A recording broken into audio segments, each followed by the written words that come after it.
ध्यान भटकाने में माहिर है भारतीय जनता पार्टी। और जब कोई गड़बड़ घोटाला हो जाए, जैसे इस वक्त उत्तर प्रदेश में पूरा गड़बड़ झाला चल रहा है, तो ध्यान कैसे भटकाया जाए?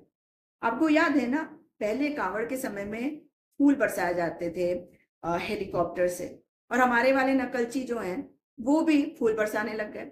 लेकिन अब मजेदार चीज देखिए कि वहां पर, क्योंकि उत्तर प्रदेश में आपसी झगड़ा सामने आ गया और केशव प्रसाद मौर्य जी पहुंच गए आपके दिल्ली, और उनको क्या उनके साथ हुआ होगा, उनको कैसी डांट पड़ी होगी तो पता नहीं, मगर पड़ी तो पक्का होगी क्योंकि अब चुप हो गए। लेकिन उसके बाद अब कांवड़ के मौके पर जो ये नाम लिखने का फरमान है, ये बता रहा है कि एक, विभाजन की राजनीति भारतीय जनता पार्टी करती है। दो, संविधान में विश्वास नहीं करती है। तीसरा, ध्यान भटकाने के लिए ये आपदा में अवसर तलाश ही लेती है। आपदा में अवसर तलाशने के लिए कांवड़ का मौका मिल गया, और अभी तक इतने सालों में किसी के ठेली के ऊपर नाम लिखने की जरूरत नहीं थी, आजादी के बाद से अब तक। और अब अगर नाम लिखने की जरूरत पड़ी है, उसका असर कुछ नहीं पड़ने वाला, क्योंकि किसी को कोई फर्क नहीं पड़ेगा। आप थोड़े दिन के लिए लोगों को बेवकूफ बना लीजिए, तो थोड़े ही लोग बेवकूफ बनेंगे।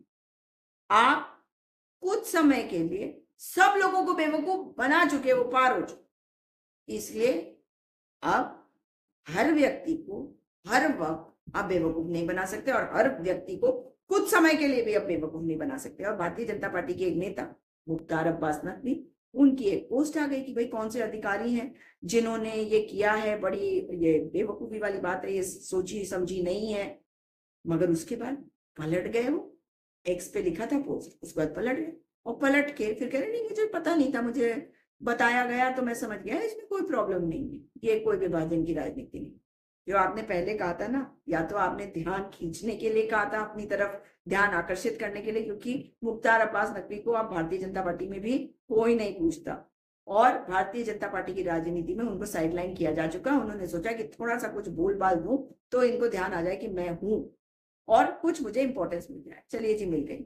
जो कपड़ों से पहचान लेते हैं उनको इतने साल जरूरत नहीं पड़ी, और इस देश अटल बिहारी वाजपेयी की सरकार के समय भी इसकी जरूरत नहीं पड़ी।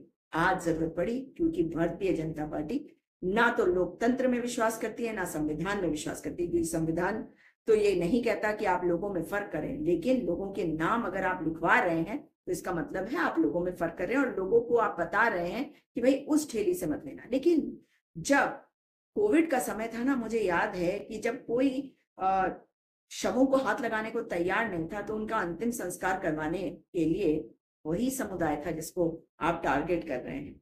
इसलिए लोगों को भी ये कहूंगी कि आप विरासत अगर पाते हैं, अच्छी विरासत तो अच्छी है, लेकिन नफरत की विरासत को आप अपनाते हैं तो सोचिए आप कुछ नहीं पाते। नफरत की ये विरासत आपको खोखला करेगी। नफरत की ये विरासत आप नेगेटिविटी के साथ जिएंगे और उस नेगेटिविटी को आगे ले जाएंगे। एक उदाहरण भी दे देती हूँ। जैसे आप किसी भी जहरीले जानवर को देखते हैं, तो आप बताइए वो जानवर उस जहर के साथ जीवन भर जीता है। जहर उसके अंदर रहता है, वो जहरीला कहलाता है। और अगर आप उस जहर को अपनाते हैं तो यानी कि आप क्या हैं, मुझे कहने की अब दोबारा जरूरत नहीं है। लेकिन जब आपको कहीं से ब्लड बैंक से खून मिलता है, तो क्या आपको पता होता है कि किसका खून है? क्या आपको पता होता है कि कौन सा व्यक्ति है जिसका खून आपके शरीर में दिया जाएगा? या किसी के साथ कोई हादसा अभी तक ना भी हुआ हो, कभी हो जाए और वो खून मिले, वो लहू मिले, तो वो किसका लहू होगा? सिर्फ ब्लड ग्रुप मैच करा जाएगा, आपकी बॉडी के साथ मैच करता है या नहीं, आपके ब्लड ग्रुप के साथ मैच करता है नहीं, केवल ये देखा जाएगा। ये नहीं देखा जाएगा कि वो हिंदू है, मुसलमान है, ईसाई है, सिख है, पारसी है या कोई और। सोचिएगा कि सरकार तो ध्यान भटकाने के लिए ये सब कर ही रही है, मगर आप क्या कर रहे हैं? साथ ही भाई उत्तर प्रदेश में कुछ हो और उत्तराखंड में उसका असर ना हो, ऐसा हो सकता है? अब उत्तराखंड में भी ऐसा फरमान जारी कर दिया गया। अब उत्तराखंड में क्यों किया गया? यहाँ पे तो मुद्दे ही मुद्दे हैं, और मुद्दों में सबसे बड़ा मुद्दा है कि उपचुनाव में 2 सीटों पर हार चुकी है भाजपा, बद्रीनाथ और मंगलौर। अब केदारनाथ की बारी है। वो तो सिर्फ झांकी थी, केदारनाथ तो बाकी है।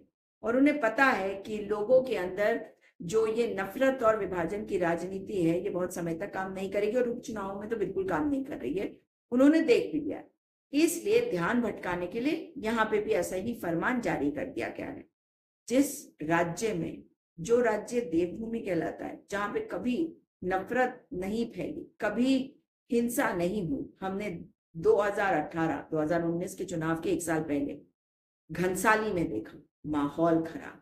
फिर हमने 2023-2024 के 1 साल पहले हमने पुरोला में देखा, और अब क्योंकि उपचुनाव एक हार गए, तो अभी कुछ दिन पहले नेहरू कॉलोनी देहरादून में किसी ईसाई समुदाय के लोगों के घर में जाकर तोड़फोड़ मचाई गई, उसमें एफआईआर दर्ज हुई है। उसमें अरेस्टिंग शायद अब तक नहीं हुई, या कल तक तो नहीं हुई थी, और आज अगर हुई है तो इसकी कोई खबर नहीं है। लेकिन ये बात साफ है कि आप पोलराइज करने के लिए, ध्रुवीकरण करने के लिए, लोगों को विभाजित करने के लिए पूरी कोशिश कर रहे हैं, पर होगा कुछ नहीं, क्योंकि लोग आपको भी समझ चुके हैं, और आपके नेताओं को भी समझ चुके हैं, आपकी राजनीति को भी समझ चुके हैं कि अगर लड़ाई लड़नी है तो उन्हीं को लड़नी है, उन्हें किसी की जरूरत नहीं, उन्हें अपनी लड़ाई लड़नी है, इसलिए वो आपसे लड़ेंगे और आपको हराएंगे। करते रहिए कोशिश। इस वीडियो में जो बातें कही गई हैं उसके ऊपर अपनी प्रतिक्रिया अवश्य दीजिएगा। इस चैनल को भी सब्सक्राइब जरूर करिएगा और लाइक करिएगा अगर मेरी ये वीडियो आपको अच्छी लगी। अगर नफरत से दूर रहना चाहते हैं आप, नफरत की विरासत को ना करते हैं आप, तो इस वीडियो को लाइक अवश्य करिएगा। दोबारा मुलाकात होगी। नमस्कार।